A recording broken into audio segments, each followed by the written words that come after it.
Rich అవ్వాలి. ఈ ఒక్క థాట్ మనలో చాలామందికి ఉంటుంది. ఒకరోజు మన లైఫ్ సెటిల్ అవ్వాలి, మనీ టెన్షన్ లేకుండా ఉండాలి, మనకు నచ్చిన పని చెయ్యాలి. కాని ఒక ప్రశ్న అడుగుతా, మీ చుట్టూ చూసుకోండి. ఎంతమంది హార్డ్వర్క్ చేస్తున్నారు? ఎంతమంది రోజుకు 8 నుంచి 10 గంటలు పనిచేస్తున్నారు? ఆల్మోస్ట్ అందరూ. అయితే ఎందుకు చాలామంది మిడిల్ క్లాస్లోనే ఉంటారు? ఎందుకు కొద్దిమంది మాత్రమే రిచ్ అవుతారు?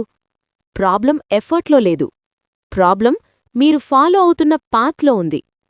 ఈరోజు నేను మీకు రిచ్ అవ్వడానికి షార్ట్కట్ చెప్పను, ఎందుకంటే షార్ట్కట్ లేదు. కాని నేను మీకు నిజంగా వర్క్ అయ్యే పాత్ చూపిస్తాను, మీరు చేస్తున్న మిస్టేక్స్ ఎక్స్పోజ్ చేస్తాను. మీరు ఈ వీడియోని సీరియస్గా తీసుకుంటే మీ థింకింగ్ మారుతుంది. మరి స్టార్ట్ చేద్దామా? ఇప్పుడు మీకొక చిన్న స్టోరీ చెబుతా. రాము అనే ఒక వ్యక్తి ఉన్నాడనుకోండి. అతను డైలీ 9 to 6 జాబ్ చేస్తాడు. Salary 25,000 rupees. అతను చాలా honest, hard working and family కోసం స్ట్రగుల్ అవుతున్నాడు. ప్రతీ నెల చివర్లో శాలరీ వస్తుంది, బిల్స్కే మొత్తం పోతాయి. Balance almost zero. అతననుకుంటాడు, నేను ఇంకా హార్డ్వర్క్ చేస్తే ఒకరోజు రిచ్ అవుతాను అని. 5 years లేటర్ శాలరీ 40,000 రూపీస్. కానీ లైఫ్ సేమ్. ఇప్పుడు క్వశ్చన్, రాము తప్పు చేశాడా? లేదు, అతను హార్డ్వర్క్ చేశాడు. కాని ప్రాబ్లం ఏంటంటే అతను రాంగ్ గేమ్ ఆడుతున్నాడు. మీరు కూడా ఇదే సిచ్యువేషన్లో ఉన్నారా? అయితే ఇప్పుడు చెప్పేది కేర్ఫుల్గా వినండి. మనకి చిన్నప్పుడు నుండి ఒక బిలీఫ్ నేర్పించారు, బాగా చదువు, హార్డ్వర్క్ చేయి, లైఫ్ సెటిల్ అవుతుంది అని. కాని ఎవరూ చెప్పలేదు ఎలాంటి వర్క్ చేయాలి, ఎలా గ్రో అవ్వాలి అని. Hard work alone is not enough. ఒక కన్స్ట్రక్షన్ వర్కర్ కూడా హార్డ్వర్క్ చేస్తాడు, డైలీ ఫిజికల్ వర్క్ చేస్తాడు. అతను రిచ్ అవుతున్నాడా? లేదు. ఎందుకు? అతను టైంకి మనీ ఎక్స్చేంజ్ చేస్తున్నాడు. ఇది బిగ్గెస్ట్ ట్రాప్. మీరు ఎంత టైం పెట్టినా ఇన్కమ్ లిమిట్ ఉంటుంది. రిచ్ పీపుల్ ఏం చేస్తారు? వాళ్ళు సిస్టమ్ క్రియేట్ చేస్తారు, వాళ్ళు వాల్యూ స్కేల్ చేస్తారు. ఇది డిఫరెన్స్. మీకొక సిస్టమ్ లేకుండా ఎంత ట్రై చేసినా మీరు అదే లెవెల్లో ఉంటారు. ఇప్పుడొక ఇంపార్టెంట్ క్వశ్చన్, అయితే నేనేం చెయ్యాలి? రిచ్ అవ్వడం ఒక ప్రాసెస్. ఇది 3 స్టేజెస్లో జరుగుతుంది.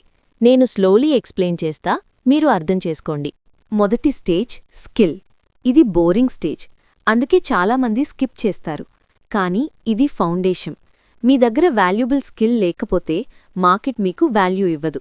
కాబట్టి మీరు అడుక్కోవాల్సి వస్తుంది. అందుకే నేను ఏ ప్రాబ్లం సాల్వ్ చేయగలను? ఎగ్జాంపుల్, మీరు వీడియో ఎడిటింగ్ నేర్చుకుంటే యూట్యూబర్స్కి హెల్ప్ చేయొచ్చు. మీరు కోడింగ్ నేర్చుకుంటే వెబ్సైట్స్ బిల్డ్ చేయొచ్చు. మీరు కమ్యూనికేషన్ ఇంప్రూవ్ చేసుకుంటే సేల్స్లో గ్రో అవ్వచ్చు. ఇక్కడ ఒక మిస్టేక్ చేస్తారు. 2 days నేర్చుకుని నాకొచ్చేసింది అనుకుంటారు. నో, స్కిల్ బిల్డ్ అవ్వడానికి మంత్స్ పడుతుంది, ప్రాక్టీస్ కావాలి, ఫెయిల్యూర్ వస్తుంది. మీరు ఈ స్టేజ్లో పేషెన్స్ చూపించకపోతే నెక్స్ట్ స్టేజ్కి వెళ్ళలేరు. సెకండ్ స్టేజ్ ఇన్కమ్ పెంచడం. ఇది చాలా క్రిటికల్. మీరు 20,000 రూపీస్ ఎర్న్ చేస్తూ నేను ఇన్వెస్ట్ చేస్తా, రిచ్ అవుతా అనుకుంటే that's slow thinking. First focus income పెంచాలి. ఎలా? Better job, side hustle, freelancing, business start చేయాలి. మీరు ఇన్కమ్ డబుల్ చేయాలి, ట్రిపుల్ చేయాలి. ఇక్కడ చాలామంది ఫియర్తో స్టాప్ అవుతారు. రిస్క్ తీసుకోవద్దు, సేఫ్గా ఉండాలి. సేఫ్గా ఉంటే యావరేజ్ లైఫ్ వస్తుంది. ఇప్పుడు మీరే డిసైడ్ చేసుకోండి, కంఫర్ట్ కావాలా, గ్రోత్ కావాలా? Third stage wealth creation. ఇక్కడే గేమ్ చేంజ్ అవుతుంది. మీరు ఎర్న్ చేసిన మనీ మీకోసం పనిచేయాలి. ఎగ్జాంపుల్, మీరు బిజినెస్ బిల్డ్ చేస్తే అది డైలీ ఇన్కమ్ ఇస్తుంది. మీరు ఇన్వెస్ట్మెంట్స్ చేస్తే కాంపౌండింగ్ పనిచేస్తుంది. ఇక్కడొక dangerous mistake, fast money mind set. People quick profit కోసం పరుగెడతారు, స్కామ్స్లో పడతారు, లాసెస్ తీసుకుంటారు. రిచ్ పీపుల్ స్లోగా బిల్డ్ చేస్తారు, కానీ స్టేబుల్గా బిల్డ్ చేస్తారు. ఇది బోరింగ్ అనిపిస్తుంది, కానీ ఇదే నిజం.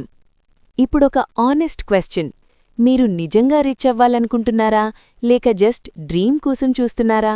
ఎందుకంటే రిచ్ అవ్వడం అంటే డిసిప్లిన్, సాక్రిఫైసెస్, కన్సిస్టెన్సీ.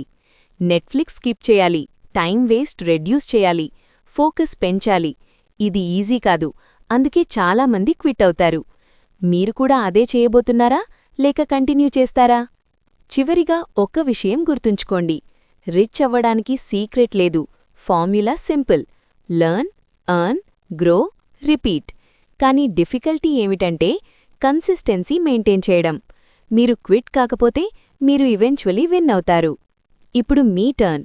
మీరు ఏ స్టేజ్లో ఉన్నారు? కామెంట్లో ఆనెస్ట్గా చెప్పండి. మీకు క్లారిటీ కావాలంటే మీ సిచ్యువేషన్ చెప్పండి, నేను డైరెక్ట్గా గైడ్ చేస్తా. వీడియో యూస్ఫుల్ అనిపిస్తే లైక్ చేయండి, సబ్స్క్రైబ్ చేయండి.